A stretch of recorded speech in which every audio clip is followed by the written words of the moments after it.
সমস্ত দলের জাতীয় নেতৃবৃন্দকে এখানে আহ্বান জানিয়েছিলেন। আমরা সেখানে এসেছিলাম। দল মত আমাদের ভিন্ন, আদর্শ আমাদের ভিন্ন, পথ আমাদের এক। পথটা হচ্ছে বাংলাদেশকে রক্ষা করতে হবে। এই সব কিছুর ঊর্ধ্বে উঠে দেশ আমাদের সবার, শুধু রাজনৈতিক দল না, আমাদের সকলের, জনগণের একটা বিশেষ অংশ আপনারাও, এবং আপনাদের ভূমিকাও কিন্তু গত আন্দোলনে কারো কারো না থাকতে পারে, কিন্তু নির্বিশেষে অনেক সহায়ক ছিল। এই জন্য সেই ভূমিকার জন্যও আমি আপনাদেরকে অভিনন্দন এবং ধন্যবাদ জানাচ্ছি।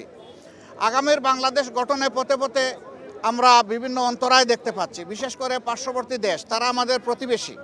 আমরা তাদের সাথে সৎ প্রতিবেশী সুলভ সম্পর্ক চাই, কিন্তু সাম্প্রতিক কিছু ভূমিকা ছিল অত্যন্ত উস্কানিমূলক, অসহিষ্ণু, অগ্রহণযোগ্য। আপনারা এটা দেখেছেন।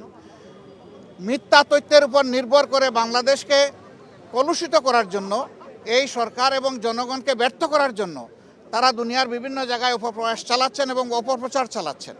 আমরা এগুলার নিন্দা জানিয়েছি সকলে সম্মিলিতভাবে। আমরা একটা জায়গায় সবাই আমরা একমত হয়েছি যে আমাদের স্বাধীনতা সার্বভৌমত্বের ব্যাপারে কোনো ছাড় নয়। এখানে আমরা সিমেন্টেড থাকব, যেমন অতীতে ছিলাম, যেমন সম্প্রতি 5 অগাস্টে এই 24 সালে আমরা ছিলাম, এটাই আমাদের অব্যাহত থাকবে। এখানে পরামর্শ এসেছে রাজনৈতিক নেতৃবৃন্দের সাথে, যেমন মত বিনিময় ছাত্র সংগঠনগুলোর সাথে হবে, বিভিন্ন ধর্মীয় সম্প্রদায়ের সাথে হবে, আপনাদের সাথে হবে। আমরা সেই প্রস্তাব রেখে এসেছি এবং আমরা আশা করছি আপনাদের সাথেও মত বিনিময় হবে। এই সমস্ত অংশীজনদের সাথে মত বিনিময়ের পরে একটা জাতীয় ঘোষণা আসবে সরকারের পক্ষ থেকে। আমরা সেই ঘোষণার অপেক্ষায় থাকব এবং এই ক্ষেত্রে আমাদের যার যা প্রয়োজনীয় পরামর্শ আমরা সেটা দিয়ে সরকারকে সহযোগিতা করব। আরেকটি বিষয় আমরা অত্যন্ত ক্লিয়ারলি আমরা জানিয়ে দিয়েছি, এক্সট্রিমিজম বা চরমপন্থা যে দিক থেকেই আসুক আমরা ঘৃণা করি। এটাকে আমরা কোনো অবস্থায় প্রশ্রয় দিব না এবং মেনে নেব না। এটা যে রূপ নিয়েই আসুক, সকল রূপের আমরা চরমপন্থাকে আমরা ঘৃণা করব এবং প্রশ্রয় আমরা দিব না কেউ। এই ব্যাপারে আমরা সকলে একমত হয়েছি। আরও অনেকগুলো বিষয়ে কথা হয়েছে।